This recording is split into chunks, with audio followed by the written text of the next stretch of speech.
আসসালামু আলাইকুম। কি একটা ম্যাচ হলো! অ্যান্ড্রু রাসেল শেষ পর্যন্ত বাঁশ দিয়ে দিল কেকেআরের। অজিঙ্ক্য রাহানে অনেক ভরসা নিয়ে রাসেলের উপরে বোলিংটা দিয়েছিল। তবে রাসেলেরই কি বা করার ছিল? শেষ ওভারে রান দরকার ছিল ৮ রান। যেখানে ব্যাটিংয়ে স্ট্রাইক এন্ডে আছেন মহেন্দ্র সিং ধোনি। সেই বুড়ো ধোনি ছক্কা হাঁকিয়ে দিল একেবারে প্রথম বলেই। কিছু করারও ছিল না, যে বলটা দিয়েছিল একেবারে মানে ললি বল। এর আগের যদি একটু হিস্টোরি বলি, তাহলে আসলে দুর্দান্ত ফিল্ডিং করেছে কেকেআর। দুটো পরপর সুপার ক্যাচ ধরে ফেললো তারা। ভেবেছিলাম এই ক্যাচ দুটোই হয়তো ম্যাচের মোড়টা পাল্টে দেবে, কিন্তু শেষ পর্যন্ত সেটা আর হতে দিল না মহেন্দ্র সিং ধোনি। কেন আসলে এই ম্যাচটা ধোনিদের জেতার দরকার ছিল? কেকেআর তো লাইন আপে আছে, কেকেআরেরই তো জেতার দরকার ছিল ম্যাচটা। পয়েন্ট টেবিলে যদি দেখি, 12 ম্যাচে 5টায় জয় আর 6টায় পরাজয় নিয়ে 11 পয়েন্ট নিয়ে কেকেআর 6 নম্বরে আছে। আজকের ম্যাচটা কতটা গুরুত্ব বহন করতো সেটা বোঝাই যাচ্ছে এই ম্যাচটার পয়েন্ট টেবিলের তালিকা দেখে। সেখানে সিএসকে 12 ম্যাচে মাত্র 3টায় জিতেছে, তারা 9টাই হেরেছে। 6 পয়েন্ট নিয়ে তারা একেবারে পয়েন্ট টেবিলের তলানিতে আছে। তাহলে এই ম্যাচটা কেন জেতার দরকার ছিল ভাই মহেন্দ্র সিং ধোনিদের?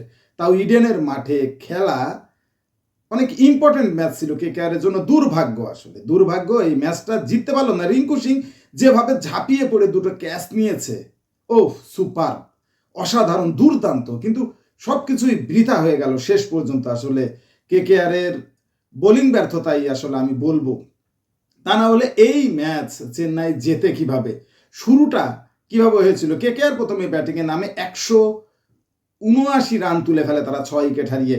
ইডেনের মাঠে এই রানটা কিন্তু এত সোজা নয়। ক্যাপ্টেন রাহানের সর্বোচ্চ স্কোরটা করেছে 33 বলে 48।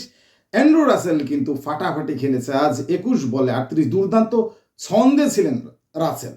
এরপর যদি দেখি মানিশ পান্ডিয়া 28 বলে করেছে 36 এবং নারায়ণ প্রথমে 17 বলে 26। অর্থাৎ ছোট ছোট পার্টনারশিপে দুর্দান্ত ব্যাটিংটা করেছে কেকেআর। 179 পর্যন্ত তারা পৌঁছায়। নূর আহমেদ অসাধারণ বোলিং করেছে চেন্নাইয়ের এত রানের ভেতরে। 4 ওভারে 31 রান দিয়ে 4 উইকেট নিয়েছে নূর আহমেদ।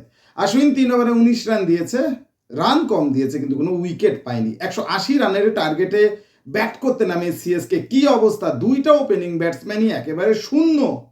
আয়েশ মিত্র শূন্য, ডেভিড কর্নওয়ে শূন্য।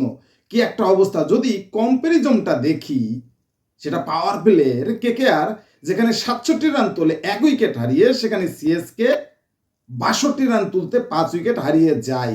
এখান থেকে কে বিশ্বাস করেছিল জিতবে চেন্নাই? কেকেআর তো ভেবেই নিয়েছিল এখান থেকে যে ম্যাচটা তারাই জিতেছে, যে অবস্থা ছিল। কিন্তু ব্রেভিস অন্য কিছু ভেবেছিল।